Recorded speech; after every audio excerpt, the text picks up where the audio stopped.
Quem me conhece, quem me vê no Twitter sabe, eu critiquei 100% das indicações dos ministros. Não gosto do Alexandre, não gosto do Barroso, não gosto do Gilmar Mendes, não gosto do Zanin, não gosto do Flávio Dino, não gosto de nenhum dos ministros. Você acha que a liberdade de expressão é absoluta? Você está assistindo os ataques de Elon Musk ao Supremo Tribunal Federal Brasileiro? Então fica comigo nesse vídeo que eu vou dar os meus 2 centavos sobre esse assunto. O primeiro ponto que precisa ser dito é: a liberdade de expressão não é absoluta, nem no Brasil, nem em lugar nenhum do mundo. A liberdade de expressão tem os seus limites legais em todos os ordenamentos jurídicos do mundo. No Brasil, por exemplo, você não pode praticar injúria, difamação e calúnia. No Brasil, por exemplo, você não pode divulgar ideias nazistas, símbolos nazistas e etc. No Brasil, é crime injúria racial.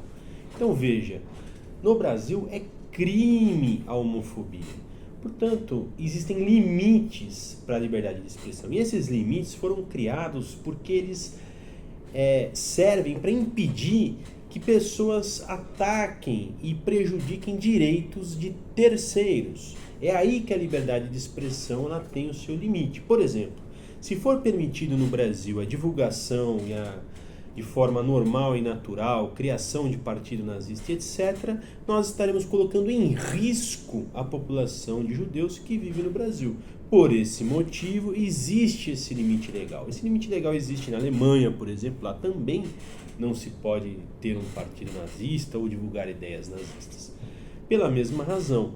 Portanto, a liberdade de expressão ela não é absoluta. E é por isso que quem defende a liberdade de expressão absoluta no Brasil, na verdade está defendendo que se possa praticar esses crimes sem ser incomodado. É basicamente a defesa de poder ser nazista ou racista em público sem ser incomodado. Tanto é que a maioria das vezes que você vê pessoas que defendem isso são pessoas que não serão afetadas por esse discurso, porque não será a vida dele que será colocada em risco. Então a pessoa não vê nenhum problema em ter nazistas por aí, porque ele não é judeu, não vai acontecer nada com ele. Não vê problema em ter racistas por aí, divulgando racismo, se organizando em torno de racismo, porque não será ele que será afetado pelo racismo, percebe?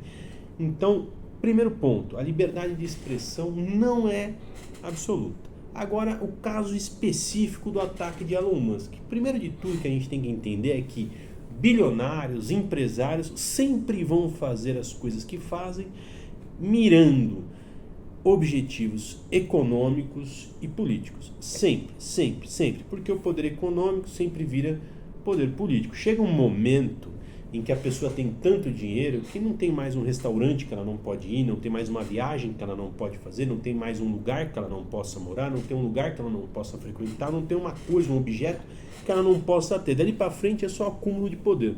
Só acúmulo de poder pelo poder, mais nada. Não tem mais nada que ela não possa ter acesso de bom disponível no mundo, no planeta. Ela já tem acesso a tudo. O resto que ela acumula é só poder, poder e poder. Essas pessoas, elas agem com base nisso, não porque elas são ruins ou boas, mas porque o sistema é assim, o sistema funciona dessa forma. Então, o primeiro ponto é que a gente tem que entender que os interesses com certeza são econômicos. Segundo, a gente tem que observar qual é a atuação de Elon Musk no mundo. Por exemplo, quando se trata de questionamentos jurídicos, pedindo decisões jurídicas, pedindo para apagar posts na Índia ou na Turquia, o Elon Musk não reclama e apaga. Não importa quantos pedidos de apagamento de mensagens, ele apaga e não reclama. Agora, ele já reclamou uma vez na Alemanha, por exemplo, de ter que apagar uma postagem nazista. Já reclamou uma vez, por exemplo, de ter que apagar uma postagem racista feita por um político da Bélgica. Houve uma decisão judicial e ele se queixou de ter que apagar. Percebe que existe aí uma espécie de alinhamento político, e o alinhamento político dele com essa extrema-direita internacional, obviamente, é visando interesses econômicos, né? Não é puramente ideológico, claro. Mas existe um alinhamento. Tanto é que hoje nós vimos o ministro das Relações Exteriores de Israel postando sobre o tema, que é um indivíduo da extrema-direita de Israel. Nós vimos o líder da extrema-direita espanhola comentando o assunto, nós vimos o líder da extrema-direita de Portugal comentando o assunto. Então, as lideranças de extrema-direita do mundo inteiro se uniram para atacar o judiciário brasileiro. Há, obviamente, o interesse de fortalecer a extrema-direita golpista no Brasil, para quem sabe recolocar a extrema-direita de volta ao poder e assim ele ter os interesses econômicos dele atendidos. Então é muito importante, quando a gente analisa esses fatos que estão ocorrendo no Brasil, primeiro de tudo, liberdade de expressão não é absoluta. Portanto, se ele diz que vai respeitar a lei brasileira, ele tem que apagar quando há decisão jurídica. Se você olhar o jornalista, o suposto jornalista do Twitter Files, ele é um jornalista que é utilizado muitas vezes lá nos Estados Unidos pela extrema-direita para negar a gravidade das mudanças climáticas. E agora ele vem ao Brasil para atacar o sistema judiciário brasileiro. E por que eu sempre digo que essa gente se entrega? Porque, como eu ia dizendo, já escrevi várias vezes no Twitter, em várias outras redes sociais, quem defende liberdade absoluta está defendendo, na verdade, a liberdade de praticar crimes. Tanto é que hoje, na sessão da Câmara, da qual esse indivíduo participou, ele disse: lá nos Estados Unidos fizemos uma coisa incrível, deixamos uma manifestação nazista num bairro de sobreviventes, acontecer num bairro de sobreviventes do Holocausto. Quem acha que isso é bom, com certeza não são os moradores e sobreviventes do Holocausto que lá estavam. Com certeza não. Para quem não liga, ok. Agora, o que essa gente quer é que isso venha para o Brasil. Eles querem que no Brasil possa ser nazista à vontade, possa abrir a sua filial da Ku Klux Klan sem nenhum problema. É isso que essa gente quer importar para o Brasil. E o ataque ao judiciário, ele vem no sentido de derreter um dos pilares da democracia brasileira. Por quê? Todo governante de extrema-direita, quando chega ao poder, ele tenta se manter no poder através do derretimento das franquias da democracia liberal.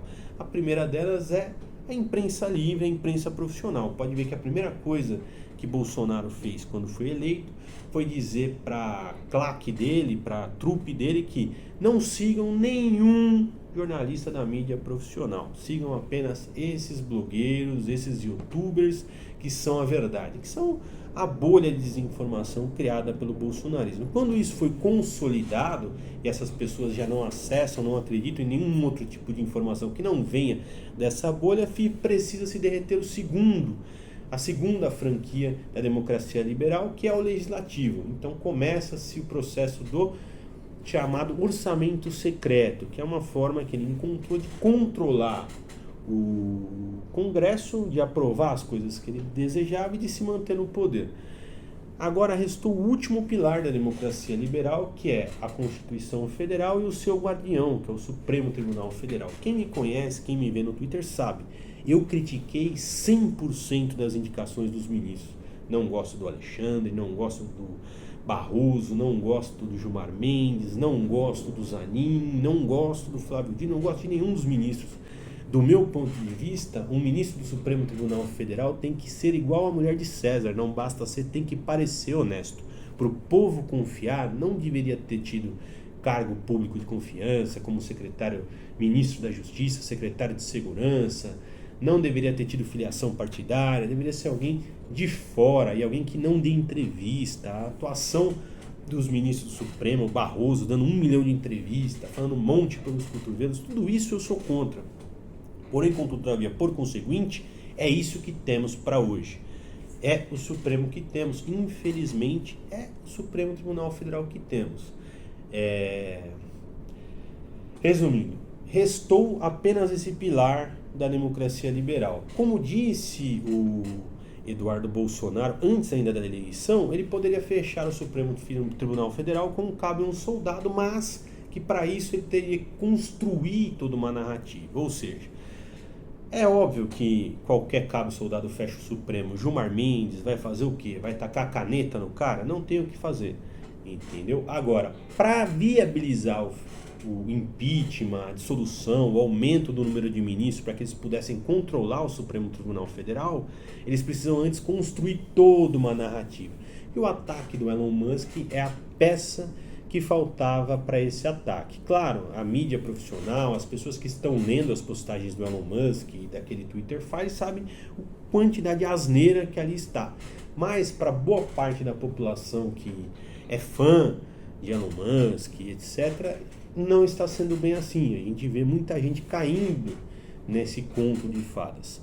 O objetivo é esse: derreter o Supremo Tribunal Federal e fortalecer a extrema-direita brasileira para que ele tenha os interesses econômicos dele atendidos.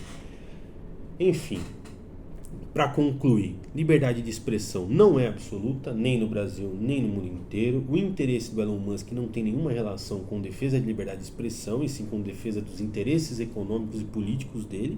E nós, brasileiros, deveremos ser um pouco menos vira-latas e defender mais o nosso. Aqui eu vou deixando vocês com essa reflexão toda que eu fiz. Espero ter ajudado a compreender melhor o tema. Eu sou o Barba, também quero reclamar, vou reclamar de tudo e mais um pouco. Voltei para o YouTube justamente por conta de tudo isso que está acontecendo. Eu estava assistindo e querendo pôr para fora, então voltarei aqui para reclamar e desabafar todas as semanas com vocês. Espero que vocês respondam nos comentários e me critiquem e argumentem comigo para dizer que eu estou errado ou que eu estou certo, para que a gente possa refinar o nosso conhecimento sobre os temas, já que aqui não está nada mais do que um cidadão comum reclamando. Eu também vou reclamar. Um beijo e até a próxima.